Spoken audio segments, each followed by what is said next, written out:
এত হাসলাম কেন বলো তো? বলবো বলবো, একটু ওয়েট করো। তার আগে ঘুম ভাঙানোর জন্য সবাই মিলে একটু চা খেয়ে নিলাম। আর রাতে কালকে পিঠে ভিজিয়ে রেখেছিলাম, সেটাই সবাইকে দিয়ে দিলাম।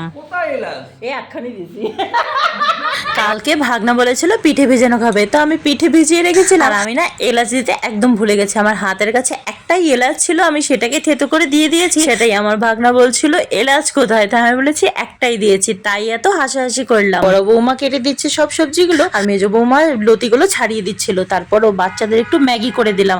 আর এখানে সৃজা আমাকে ও কত্থক ডান্স শিখছে, সেই ডান্সটাই দেখাচ্ছিল। তারপর আমি চান ধান করে চলে আসলাম রান্নাঘরে রান্না করার জন্য। আর মৌ এখানে সবাইকে জুস দিচ্ছিল। তো হ্যাঁ, তার মাঝে আবার একটু মুড়ি মাখাও খেয়ে নিয়েছিলাম। তারপর দুপুরবেলা রান্না বান্না করেছিলাম অনেক কিছু। আর খাওয়া দাওয়ার পর কিন্তু আমার দুই ভাগনা বউ আমাকে একদমই কাজ করতে দেয়নি। ওরা একজন থালা বাসন মাজছিল, একজন ধুয়ে দিচ্ছিল। তো চলো আজকে এইটুখানি, ভালো লাগলে সাবস্ক্রাইব করে সাথে থেকো। আবার কালকে দেখা হবে। সবাইকে টাটা।